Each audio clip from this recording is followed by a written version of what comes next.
Kami dari kelompok 3 akan menjelaskan tentang psikologi pembaca. Perkenalkan, nama saya Zohana Hanisa Putri dan rekan saya. Perkenalkan, nama saya Tia Dikasari. Perkenalkan, nama saya Watini. Nama saya Muhammad Afifiani. Saya Nadia Salsabila. Perkenalkan, saya Nur Hamidah Agustianingsih. Perkenalkan, nama saya Dinda Astri Salsabila. Perkenalkan, nama saya Ainur Rasidati. Adapun materi yang akan kami jelaskan tentang psikologi pembaca. Yang pertama, pengertian psikologi pembaca. Yang kedua, hubungan psikologi pembaca dengan referensi sastra. Yang ketiga adalah kajian psikologi pembaca, pengaruh novel belenggu bagi pembaca. 3 materi tersebut akan dijelaskan oleh rekan-rekan saya. Pengertian psikologi membaca. Psikologi membaca merupakan kajian dari psikologi sastra. Ketika menginterpretasikan karya sastra, pembaca akan mengalami situasi kejiwaan. Adapun objek kajian psikologi pembaca yaitu membaca secara nyata atau real, dengan menginterpretasikan atau menghayati suatu karya sastra.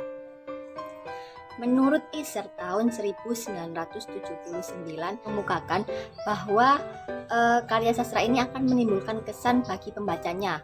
Kesan ini dapat berupa hakikat pada karya sastra tersebut setelah dibaca oleh pembaca.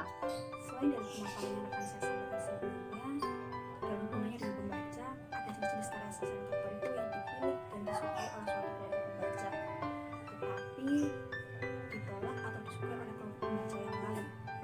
Artinya, kita bisa melihat hubungan antara karya sastra dengan selera membaca, dengan latar belakang usia, perkembangan psikologis, pengalaman, dan pendidikan tertentu. Seseorang akan lebih memilih karya sastra dengan teknik dan penyajian tertentu. Misalnya, remaja usia 17 tahun akan menyukai karya sastra yang bertemakan cinta masa SMA, romance, fiksi remaja. Sedangkan pada usia 25 tahun ke atas mungkin akan lebih menyukai karya sastra yang lebih relate dengan kehidupan sehari-hari di masyarakat. Hubungan dan sikap pembaca terhadap jenis karya sastra tertentu yang berkembang di Indonesia yang menjadi salah satu kajian psikologi pembaca dapat dilihat dari fenomena polemik tentang kebebasan berekspresi, agama, dan moralitas yang selalu menarik. Begitu juga polemik yang disulut oleh Taufik Ismail atau yang disebut TI terhadap fiksi alat kelamin atau FAK, Mazhab Sastra Selangkangan atau MSS, dan Gerakan Syahwat Merdeka atau GSM yang sejauh ini belum menemukan titik tentu. Beberapa media massa cetak dan elektronik saat ini pun banyak mengabaikan sisi-sisi moralitas dan seakan mendukung kebebasan seks yang sangat membahayakan pola pikir dan gaya hidup anak bangsa. Maka TI selaku orang tua mencoba bernasihat, meski kemudian dibantah oleh mereka yang memberhalakan kebebasan berekspresi, termasuk ekspresi seks bebas. Beberapa media massa cetak dan elektronik saat ini pun banyak mengabaikan sisi-sisi moralitas dan seakan mendukung kebebasan seks yang sangat membahayakan pola pikir dan gaya hidup anak bangsa ketika membicarakan seks dan erotisme dan kemudian dikompor oleh media massa. Maka seks menjadi teks yang mematikan kegairahan siapapun yang menanggapinya. Pada orasi budayanya di Taman Ismail Marzuki atau TIM, tak lama setelah penggelaran pesta erotis itu, kenyataannya pun menunjukkan bahwa televisi kita pun ikut memproduksi tayangan pemanja syahwat. Dengan kegelisahannya itu, sesungguhnya TI hendak menunjukkan kecintaan terhadap anak bangsa. Di tengah kepungan media, di sajian internet yang begitu bebas, membuka akses ke situs-situs porno yang mengarah pada gaya hidup serba bebas dan meminggirkan budaya timur yang menjaga hubungan kasih sayang yang sakral dalam ruang transender. Hubungan psikologi pembaca dengan resepsi sastra. Fokus kajian pada pembaca yang secara nyata membaca, menikmati, menanggapi karya sastra. Maka, psikologi pembaca tentu saja memiliki hubungan dengan resepsi sastra. Faktor-faktor apa yang mempengaruhi bagaimana dia memilih karya sastra yang dibaca dan bagaimana ia menanggapi karya sastra yang dibaca, yang dibahas dalam resepsi sastra yang juga dipakai dalam psikologi sastra. Adapun perbedaan psikologi dengan resepsi yaitu yang pertama, analisis resepsi sastra secara eksperimental. Yang kedua, analisis resepsi melalui kritik sastra dengan pendekatan intertekstualitas. Yang ketiga, analisis resepsi eksperimental dilakukan dengan cara studi lapangan. Pendekatan resepsi melalui kritik sastra dikembangkan oleh Felix Walker. Dalam pendekatan ini, kritikus dianggap sebagai penanggap utama dan khas karena kritikuslah yang dianggap dapat menetapkan konkretisasi pemaknaan karya sastra dan dialah yang mewujudkan penempatan dan penilaian karya itu pada masanya. Misalnya dikaji bagaimana tanggapan para kritikus sejak tahun 1940-an sampai 1990-an terhadap puisi-puisi karya Khairul Anwar dengan menganalisis kritik yang ada terhadap puisi-puisi tersebut. Pendekatan intelektual dalam resepsi sastra yang dikembangkan oleh Jaus dapat diterapkan untuk mengetahui resepsi pembaca yang terwujud dalam hubungan antara dua karya sastra atau lebih. Asumsinya, karya sastra tertentu merupakan bentuk tanggapan atau transportasi terhadap karya sastra sebelumnya. Dengan pendekatan intertekstualitas, misalnya dipahami novel Burung-Burung Manyar karya Y.B. Mangunwijaya sebagai tanggapan pengarang atas novel Layar Tak Kembang karya Sutan Takdir Ali Syahbana. Hal ini karena ada persamaan bagian cerita tertentu. Demikian juga secara intertekstual dapat dikaji dan dipahami novel Arjuna Mencari Cinta karya Yudhistira Ardi Nugraha sebagai tanggapan resepsi dari cerita wayang. Dari ketiga jenis resepsi sastra tersebut, yang paling dekat hubungannya dengan psikologi sastra adalah jenis yang pertama. Dalam resepsi sastra, jenis pertama, resepsi eksperimental, aspek psikologi membaca akan tampak terlihat. Misalnya ketika kita akan mengungkapkan kesan dan sikap pembaca terhadap karya sastra yang dihadapinya. Secara teori, terdapat hubungan antara karya dengan psikologi pembaca. Bagaimana seorang pembaca memfokuskan interpretasikan pada karya sastra secara tidak sadar, mereka akan mengalami berbagai situasi kejiwaan yang menjadi aspek di kajian dalam psikologi pembaca adalah pembaca yang secara nyata membaca, menghayati, dan menginterpretasikan karya sastra. Maka sebagai manusia yang memiliki aspek kejiwaan, maka ketika membaca, menghayati, dan menginterpretasikan karya sastra yang dibacanya, pembaca akan mengadakan interaksi dan dialog dengan karya sastra yang dibacanya karena memiliki jiwa dengan berbagai rupa emosi dan rasa. Maka ketika membaca sebuah novel atau menonton sebuah pementasan drama, kita ikut bersedih, gembira, jengkel, bahkan juga menangis karena tersentuh oleh pengalaman tokoh.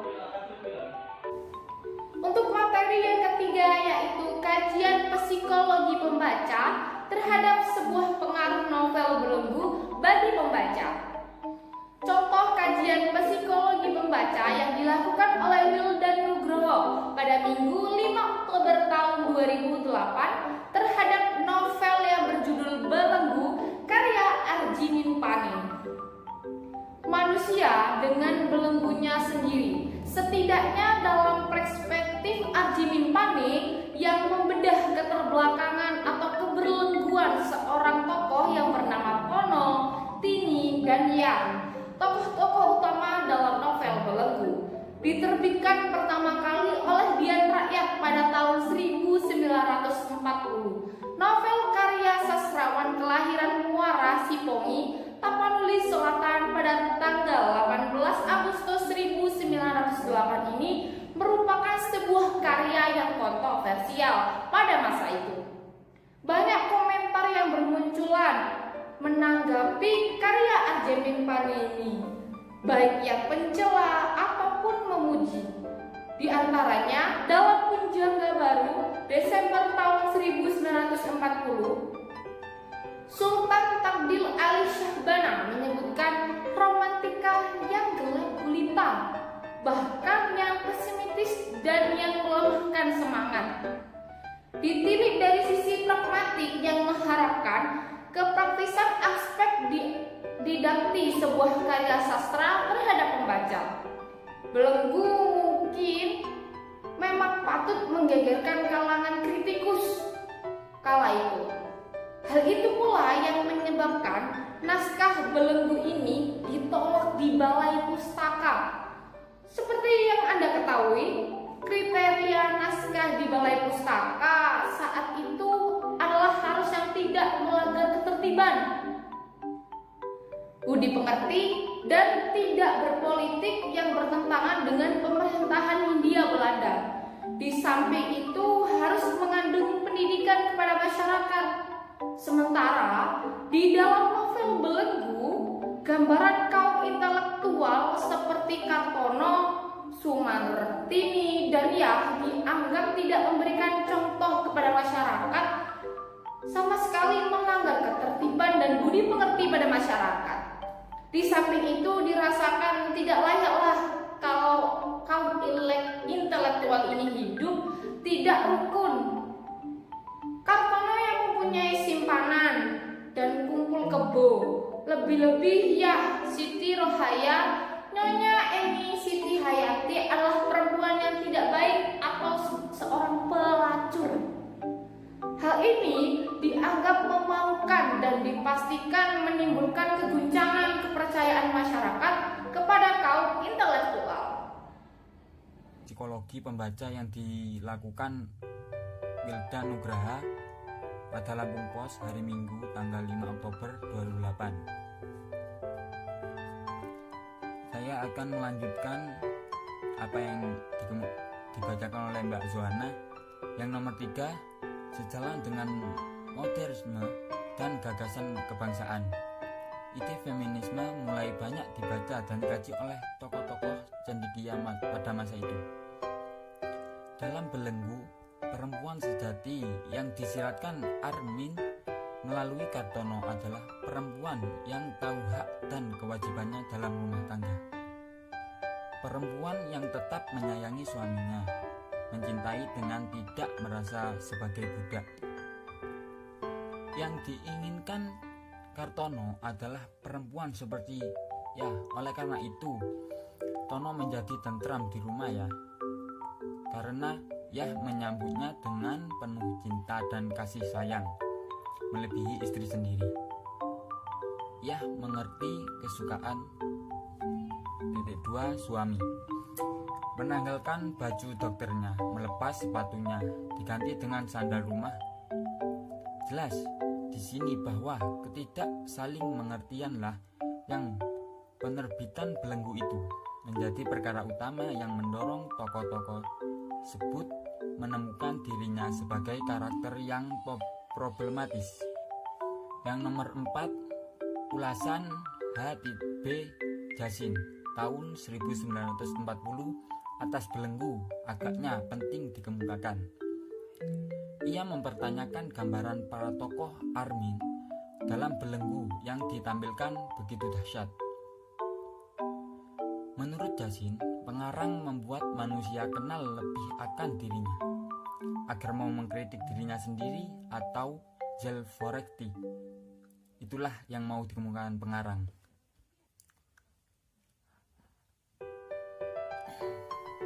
Atau seperti menurut Umar Junus tahun 1981, Tini dan Tono hidup dalam ambiguitas, berperangkap antara sikap yang individualistik dan pandangan sosial. Mereka berdua dalam satu dilema disebabkan oleh sikap yang ambigu. Mereka sadar keduanya saling bertentangan, tetapi saling melengkapi. Barangkali ada benarnya STA menyebut Belenggu sebagai romantika gelap gulita, sebab membaca Belenggu mungkin dapat melemparkan pembaca pada kondisi kekosongan jiwa yang labil. Namun, realita realitas tono, tini, dan yah itu memang beranjak dari realitas faktual. Seperti kata Jasin, betapapun hendak masyarakat mengelakkannya. Di sini menunjukkan hal tersebut penolakan sejumlah pembaca setelah novel itu terbit yang sebagian besar berdasarkan alasan isi cerita yang dianggap melanggar ketertiban dan budi pekerti masyarakat, menunjukkan adanya kekhawatiran pengaruh. Cukup sekian presentasi dari kelompok 3 tentang psikologi pembaca.